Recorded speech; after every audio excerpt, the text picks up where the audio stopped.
بسم اللہ الرحمن الرحیم۔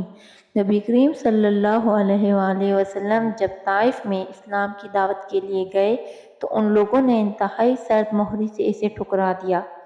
اس کے علاوہ انہوں نے شہر کے اوباشوں اور نوخیز چھوکروں کو نبی کریم صلی اللہ علیہ وآلہ وسلم کے پیچھے لگا دیا۔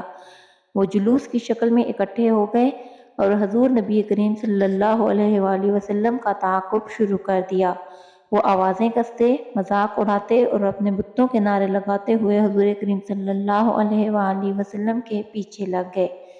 جس راستے سے سرکار دو عالم صلی اللہ علیہ وآلہ وسلم نے گزرنا تھا، طائف کے شہری وہاں صفیں بنا کر بیٹھ گئے، اور جب حضور نبی کریم صلی اللہ علیہ وآلہ وسلم ان کے درمیان سے گزرے تو انہوں نے پتھر برسانا شروع کر دیے۔ حضور اکرم صلی اللہ علیہ وآلہ وسلم کے بابرکت قدموں کو اپنے پتھروں کا نشانہ بناتے چلتے ہوئے جو پاؤں زمین پر رکھتے وہ اس پر پتھر آ لگتا۔ حضور اکرم صلی اللہ علیہ وآلہ وسلم اسے اٹھاتے اور دوسرا پاؤں زمین پر رکھتے تو وہ بھی پتھروں کی زد میں آ جاتا۔ چوٹوں کی تکلیف کی وجہ سے جب آپ صلی اللہ علیہ وآلہ وسلم مجبور ہو کر بیٹھ جاتے تو وہ آپ کو پکڑ کر کھڑا کر دیتے تاکہ آپ پر پھر سے پتھر برسائیں، چنانچہ آپ پھر چلنا شروع کر دیتے۔ 2 میل تک آپ صلی اللہ علیہ وآلہ وسلم پر اسی طرح پتھر برسائے گئے۔ زید بن حارثہ رضی اللہ تعالی عنہ آپ کو پتھروں سے بچانے کے لیے خود پتھروں کی بارش اپنے اوپر لیتے رہے، یہاں تک کہ ان کا سر پھٹ گیا۔ دل کے اندھوں نے ہدایت کو چھوڑ کر گمراہی کو اپنا لیا، روشنی کو چھوڑ کر تاریکی میں پناہ لے لی، اور محسن اعظم صلی اللہ علیہ وآلہ وسلم پر سنگ باری کر کے اپنی خباثت کا ثبوت دیا۔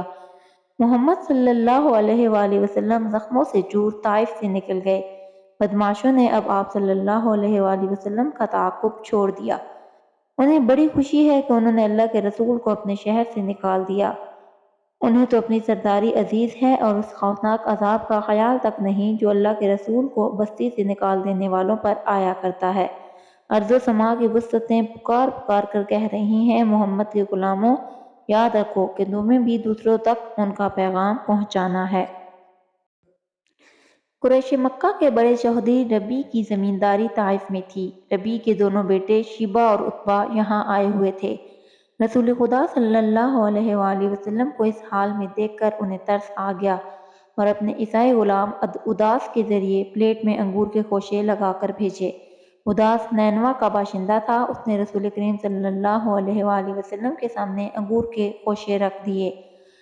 آپ صلی اللہ علیہ وآلہ وسلم نے بسم اللہ پڑھ کر کھانا شروع کیا۔ بسم اللہ پر اداس کے تعجب کی کوئی حد نہ رہی۔ عرض کیا، اے صاحب، اس بستی کے رہنے والے تو یہ کلمہ نہیں پڑھتے، خدا را مجھے بھی اس کی حقیقت بتائیے۔ رسول خدا صلی اللہ علیہ وآلہ وسلم نے فرمایا، تمہارا وطن کہاں ہے اور مذہب کیا ہے؟ اداس نے کہا، میرا وطن نینوا ہے اور مذہب نصرانی ہے۔ رسول خدا صلی اللہ علیہ وآلہ وسلم نے کہا، وہی نینوا جہاں ایک مرد صالح یونس بن متی پیدا ہوئے؟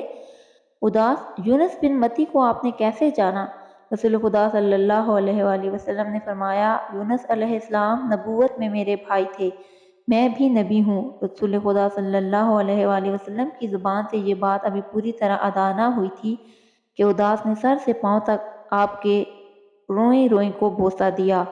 شیبہ یہ منظر دیکھ رہا تھا، اس سے رہا نہ گیا۔ غلام واپس لوٹا تو کہا، اے بد نصیب، تو اس شخص سے کس غضب کی عقیدت کا اظہار کر رہا تھا؟ اداس نے کہا، اس وقت دنیا جہاں میں یہ شخص سب سے بہتر ہے، اس نے مجھے ایسی باتیں بتائی ہیں جنہیں دوسرا جان بھی نہیں سکتا۔ شیبہ نے کہا، ارے تیرے دین اس کے دین سے بدرجہ بہتر ہے، اس کے دین میں نہ چلے جانا۔ اور ایسا ہی ہوا، اداس رضی اللہ تعالی عنہ مسلمان ہو گئے۔